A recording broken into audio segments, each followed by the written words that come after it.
especialista também de estudos sobre a ordem de Cister, é essa a sua matriz inicial, mas é também uma grande investigadora, precisamente das relações com o papado, particularmente na primeira metade do século XIII, e por isso,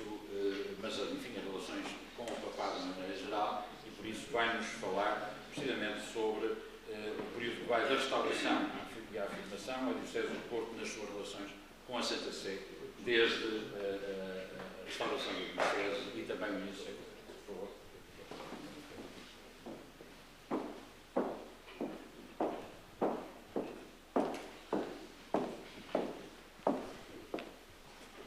Muito boa tarde a todos.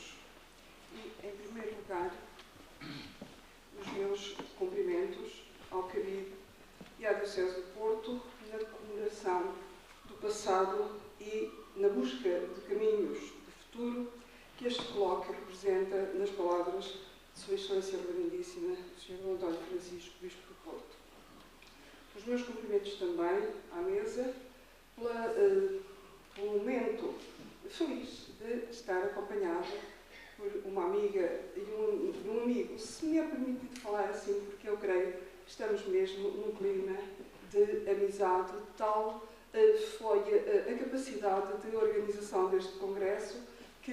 realmente soube fazer dele não apenas um momento de troca de saberes, mas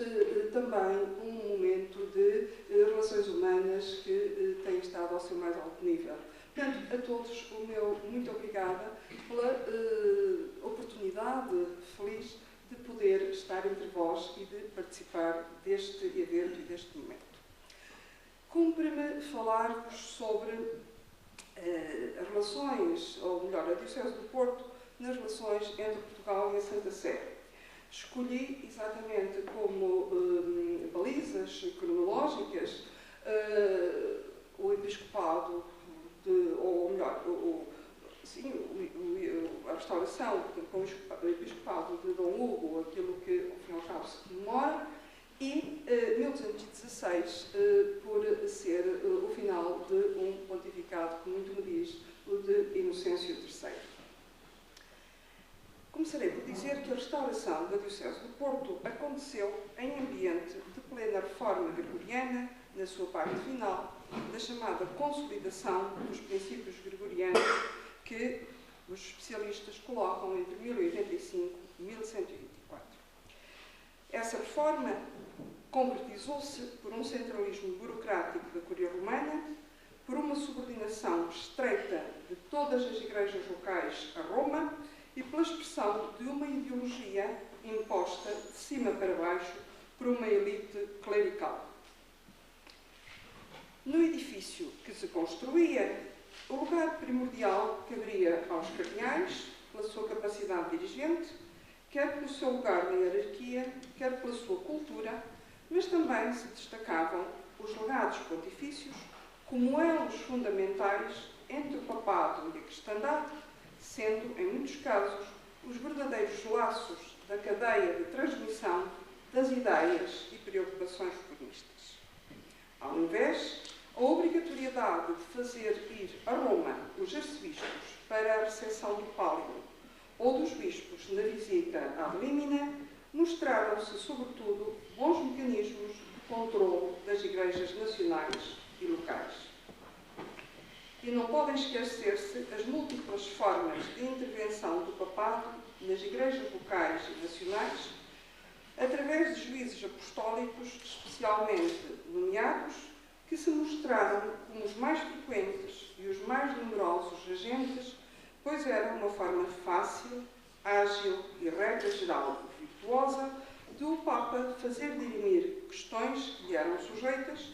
ou para ser mais bem informado acerca delas. Por regra, um juiz não atuava sozinho,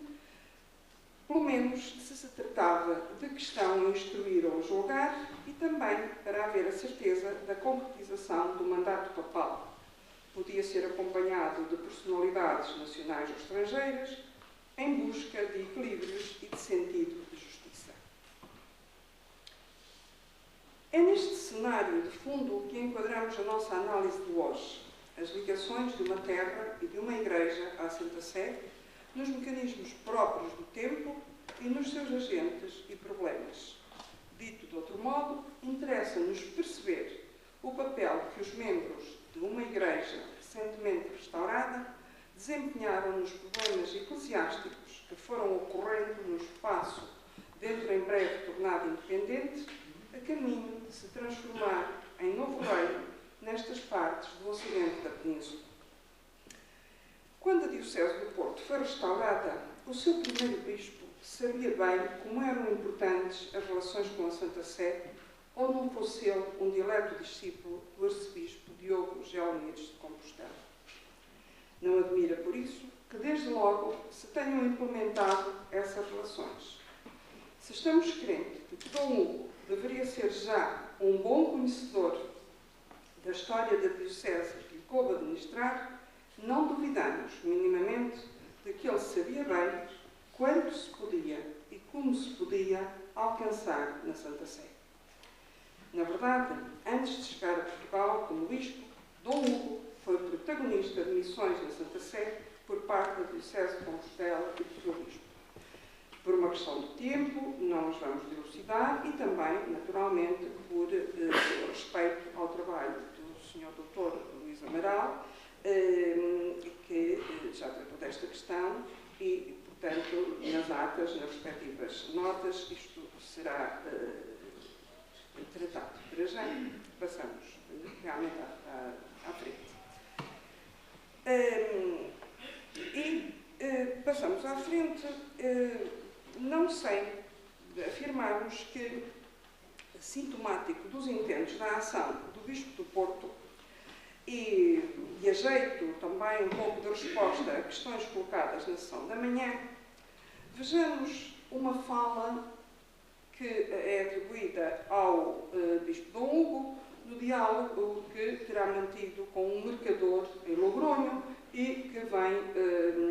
relatado na história compostelana. Aí, e pela primeira vez nesta obra, se deixa escapar o interesse pessoal do Bispo nessas viagens a Roma, primordialmente ao serviço de Gelmires, é certo, e da sua igreja, mas que não são realmente,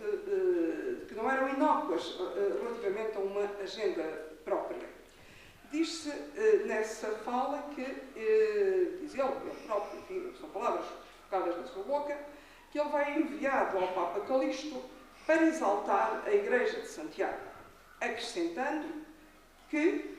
também, e cito, suplicarei pela minha sé a Igreja do Porto, à qual os bispos de Braga e de Coimbra roubam paróquias da própria Diocese para que, ditando justiça, sejam reintegradas as paróquias que lhes são injustamente arrebatadas. E digo arrebatadas para... É sintomático e não escuso-me de fazer uma outra tradução que poderia ser mais forte. Portanto, isto, a meu ver, é realmente um bom sinal de uma agenda própria que o Bispo do Porto tinha para si e para a sua diocese. E realmente os documentos que nos chegaram dos seus contactos com a Corte Pontifícia mostram a perfeita sintonia com a compostelana. Em 1115, em bula de Pascoal II, dirigida ao Bispo Dom Gonçalo de Coimbra, detecta-se a primeira questão sobre os limites da sua diocese, questão importantíssima, não só do ponto de vista material como simbólico, mas que eu também vou eximir de referir, porque ontem a senhora doutora Cristina Cunha pois, já falou muito mais extensamente e com certeza melhor do que eu poderia fazer neste momento. Portanto, perdoar-me-ão, mas remeto também para a sua brilhante comunicação. E, no entanto, não posso deixar de realçar a obtenção de sujeição imediata à Santa Sé, portanto, que é alcançada pelo Bispo Dom Hugo para a sua diocese. Isto é, a meu ver, extraordinariamente importante e responde também, de certo modo, penso eu, a uma das questões que se colocou hoje de manhã do problema das fidelidades e das obediências. Mas, portanto, além desta ida em 1115-16 a Roma, vemos-lo em fevereiro de 1117 em Burgos, no concílio presidido pelo cardeal Bolso de Santa Anastácia, reunião em que se tratou expressamente da questão entre o Porto e Coimbra, como demonstram as suas atas, pelo famoso pacto de amizade entre os dois bispos que aí se terá realizado. De novo em Roma, em 1119-1120, regressou na companhia do cardeal Bolso, que em Nova Legacia, na Península, viria a reunir concílio em Sahagún, em agosto de 1121, no qual o bispo Hugo do Porto marcaria também presença. Como se pode concluir, o caso da situação da Diocese do Porto, sob a nossa ótica de análise, é, em território português, um caso muito sui generis durante este episcopado. Este bispo respondeu na perfeição às exigências da reforma gregoriana no que ela tinha de mecanismos de ligação às igrejas locais, moldando-se na defesa dos interesses peculiares da sua diocese. De facto, se ele foi um extraordinário agente na Santa Sé, foi também o curador insistente e persistente dos interesses da sua igreja. Quanto aos seus sucessores, eles situaram-se em momentos e em conjunturas completamente diferentes. A diocese estava restaurada, sendo agora o tempo de se afirmar externamente, uma vez, sob o ponto de vista interno, estava alcançado, e cito a doutora Maria João Silva, o reconhecimento definitivo da Diocese do Porto, quer por parte da monarquia, quer de particulares. Fim de citação. O protagonista dos seus agentes, clero catedralício e diocesano, na acessão mais lata que esta categoria pode abarcar, seriam também fatores dessa afirmação. De acordo com esta premissa, importa que se assinale que logo após o tempo do bispo Dom Hugo, o motivo de ligação entre a Santa Sé e a Diocese do Porto veio por uma outra instituição que não a Catedral. Referimos-nos ao Mosteiro de Grijó. É claro que aqui realmente não é pela Catedral, é pelo Mosteiro. No entanto, este Mosteiro e as suas relações com a Santa Sé podem não ser absolutamente límpidas e terem alguma coisa de relação com o seu bispo e a Sé, porque, efetivamente, há aqui outros problemas relacionados com Coimbra, Santa Cruz, etc. Bom, mas de qualquer modo, o Mosteiro de Crónicos Grandes, como é sabido, em 1139 recebeu bula de proteção apostólica, a que se seguiu por 1141-43 uma outra sobre igrejas indevidamente tomadas por leigos e uma outra renovando a proteção apostólica e confirmação de bens para todas se condensarem num privilégio de Eugênio III de setembro de 1148. E à parte de uma ténue presença do conflito entre o Porto e Coimbra, durante décadas a Diocese do Porto não apresenta qualquer indício de contacto com a Santa Sé, o que não deixa de ser curioso e intrigante. Tanto mais que há um período ocupado pelo governo de três bispos, Dom Pedro Rabaldes, Dom Pedro Pitões, Dom Pedro Sénior, e até, sob o ponto de vista de problemas na Península, e ter havido contactos externos interessando à Santa Sé, como foi o caso da conquista de Lisboa, acontecimento no qual não foi despiciente a intervenção do prelado portuense, como é conhecido. Por outro lado, não faltariam questões em Portugal que poderiam subir à Santa Sé e obrigar à intervenção dos juízes apostólicos, além de termos como muito possível que Dom Pedro III se tenha encontrado com o cardeal Jacinto quando ele esteve em Tibães, em novembro de 1154, e no concílio que este reuniu em Valladolid, em janeiro do ano seguinte. Resulta assim que, após 1145, o primeiro sinal de um relacionamento entre a Santa Sé e a Diocese do Porto, sob o ponto de vista diplomático, documental, tenha ocorrido no episcopado do bispo Dom Fernando Martins. parente de Dom João Peculiar, sobrinho do anterior prelado português Dom Pedro Rabaldes, Fernando Martins chegava à sede do Porto, proveniente de Braga, onde fora assediado e diante. Ostentava, assim, um cursus honorum que abalizava o seu nome e o tornava indicado para fazer parte dos disponíveis pelo papado para a intervenção em seu nome. E assim aconteceu. Ou nasceram novas contendas, ou se reacenderam velhas controvérsias, à quais o bispo Fernando Martins, do Porto, foi chamado como juiz apostólico. Foi o caso das questões entre a sede de Coimbra e o mosteiro de Santa Cruz, da mesma cidade, sobre os direitos episcopais, na qual a primeira acusava o segundo de se furtar a pagá-los. Do mesmo modo, e aqui acompanhado dos bispos de Ávila e Tarazona, primeiro, e com o mesmo de Tarazona e com o de Salamanca depois, foi chamado a intervir na questão entre Compostela e Braga sobre as igrejas de São Frutuoso e São Vítor, na diocese de Braga, que Compostela reclamava. Mas aproximavam-se no horizonte questões bem mais graves na Igreja Peninsular, envolvendo a portuguesa. Ainda no mesmo ano de 1181, em que decorria a questão sobre as igrejas de Braga, eclodiam os litígios entre as mesmas metrópoles de Braga e Compostela, pela diocese de Zamora e pelas dioceses portuguesas a sul do Douro, Coimbra, Viseu, Lamego e Idanha. De novo, o bispo do Porto era comissionado para participar em tais questões, ainda acompanhado pelos mesmos bispos João de Tarazona e Vidal de Salamanca,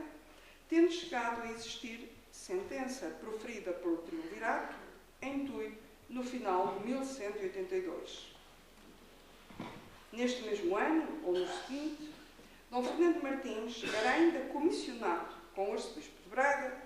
para a questão surgida entre o bispo de Coimbra e os mosteiros de Larvão, Santa Cruz e São Jorge, na qual o prelado coimbricense se queixava da falta de pagamento dos dízimos de terras e homens seus a favor desses mosteiros. Como se pode concluir, peço desculpa, Dom Fernando Martins foi chamado às mais importantes questões surgidas na Igreja Portuguesa e até do Ocidente Peninsular neste último quartel do século XII. Talvez que esse seu envolvimento, ocupando-o sobremaneira até pela qualidade das matérias em apreço, o tenham distraído um pouco da sua diocese. Fosse como fosse, o certo é que em tempos que viriam a ser os de final do seu governo, na diocese graçava um clima de alguma indisciplina e instabilidade, com exigência de dízimos por terceiros e excomungados e interditados a pretenderem participar nos ofícios divinos.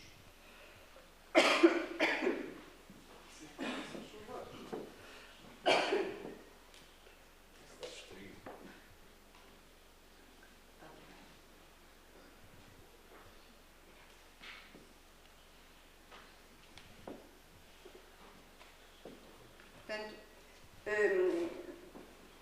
dizia eu que realmente o final do governo do Dom Fernando Martins deve ter sido já, foi já atribulado. Realmente depois as últimas bulas dão esse sinal, de facto.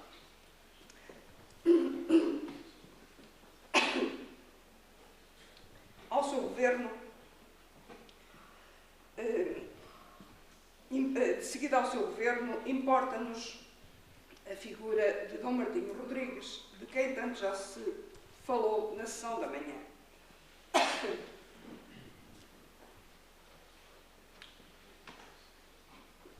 Não vamos repetir-nos, obviamente, até porque brilhantes foram as palavras da doutora Maria João Silva, portanto não vale a pena repetirmos, e centro-me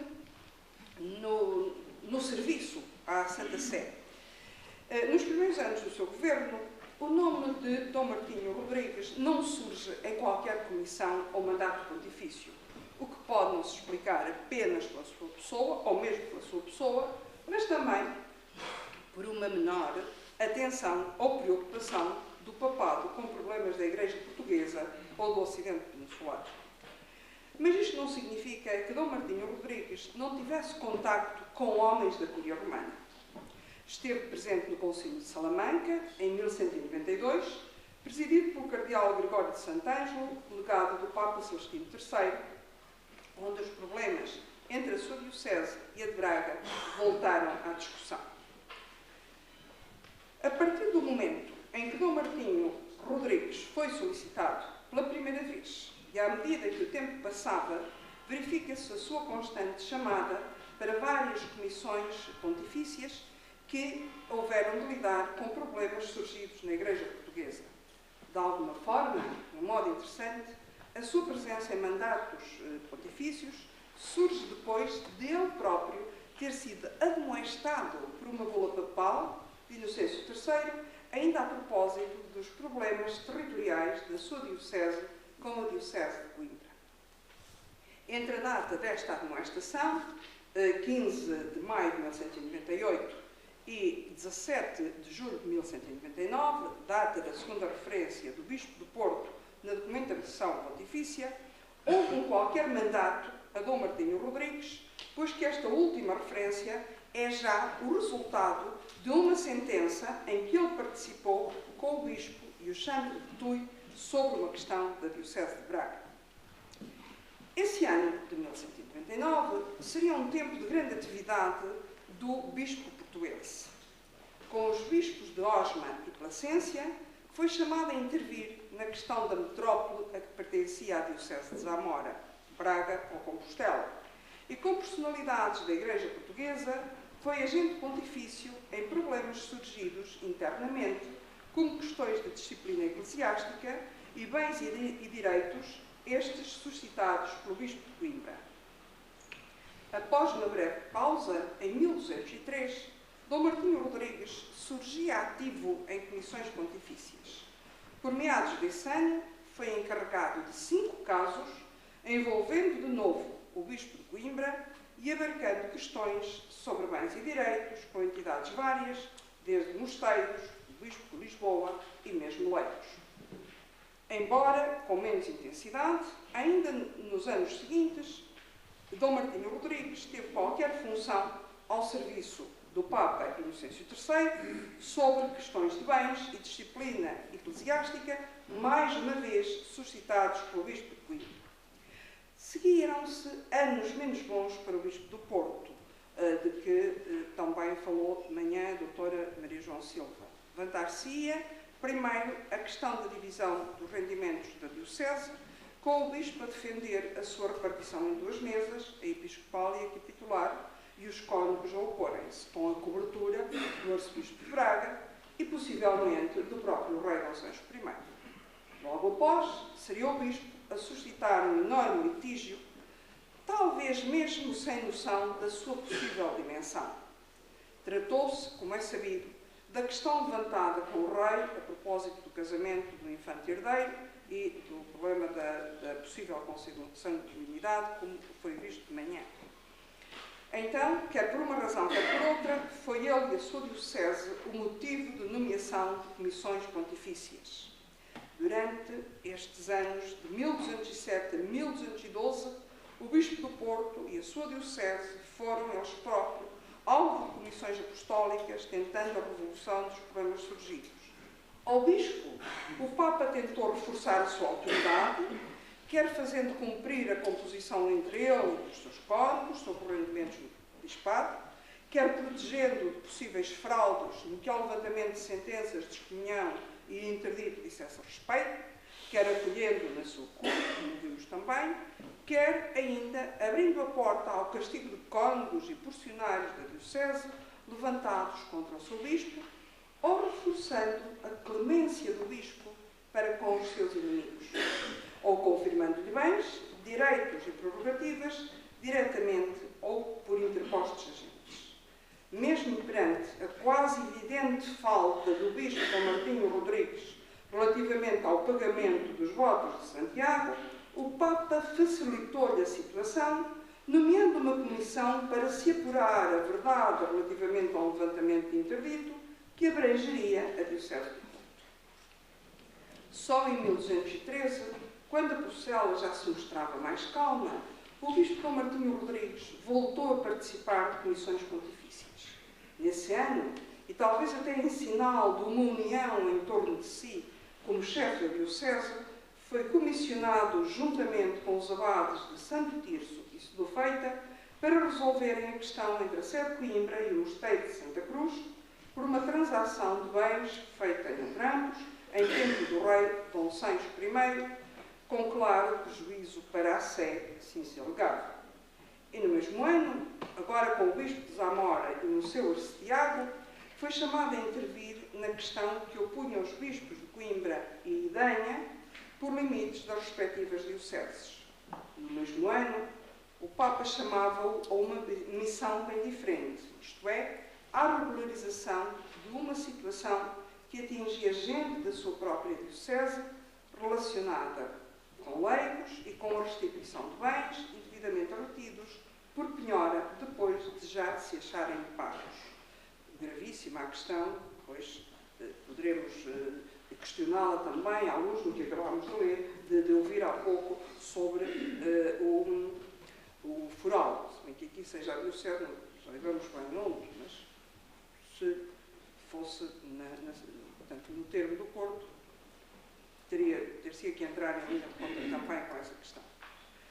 Ora bem, no tempo que elegemos para análise, a mais não foi chamado e a mais não deu oportunidade o bispo ou o bispado do Porto até à morte de Inocêncio III, quando se prefaz, grosso modo, um século sobre a restauração da diocese de Foz do Douro. Porém, a diocese não se esgotava nem no seu bispo, nem nos problemas que giravam à volta dele e do seu governo. Por muito pouco mais se assinale, sempre vale a pena dizer que também o abade de Santo Tirso e o prior de Guimarães, portanto, aqui com o prior de Guimarães, foram chamados a intervir em questão entre a sede de Coimbra e o prior do mosteiro de São Pedro de Rates sobre a igreja de Santa Justa de Coimbra, ou o prior de Grijó, conjuntamente com o deão de Évora do mestre escola de Ourense, foi comissionado a mais um momento da questão entre a sede de Coimbra e o mosteiro de Santa Cruz. Sendo tempo de concluir, importa dizer que no primeiro século da história da diocese do Porto restaurada, no que à matéria que nos propusemos tratar diz respeito, avultam claramente três momentos: o episcopado do bispo Dom Hugo, o de Dom Fernando Martins e o de Dom Martinho Rodrigues, e um agente, o clero secular, principalmente o bispo do Porto, já que nenhum dos seus cônegos é chamado a uma comissão pontifícia e o protagonismo dos mosteiros se acha reduzido a pouco mais que Grijó, sinal da sua pouca expressão, quer espiritual, quer material. No mais, ela segue a tendência verificada para outros espaços, o crescente aumento de bulas, privilégios e escritos pontifícios, na clara afirmação do caráter burocrático da Cúria Romana, consequência da reforma gregoriana. Porém, vistas as prestações de cada uma das personalidades em ação, em nossa opinião, avultam Dom Hugo e Dom Fernando Martins. O primeiro, por o seu autor se apresentar quase como um cosmopolita do tempo, tal o seu conhecimento e o seu à vontade na Cúria Pontifícia, onde privou com papas e cardeais. O segundo, pelas importantes matérias que lhe foram comissionadas pelo Supremo Poder da Igreja, o que até nem admira, dado o seu elevado nível cultural, de que o seu testamento bem demonstra. Pela sua ação junto do Bispo e Bispado de Coimbra, Dom Martinho Rodrigues seria, talvez, um homem próximo, ou pelo menos capaz de entabular um relacionamento relativamente fácil com o pesilento Bispo Dom Pedro Soares de Coimbra. De todo modo, cada um no seu tempo e a seu modo, surgem bem inseridos no espírito do tempo e nas orientações da Santa Sé em matéria de relacionamento com as diversas igrejas locais. Sob o ponto de vista da sua diocese, cada um aportou-lhe a importância de que foi capaz, na gestão interna dos seus problemas e na expressão externa das suas competências, usando os seus poderes, cruzando-se com poderes, procuraram realmente o poder da sua Igreja. Muito obrigada.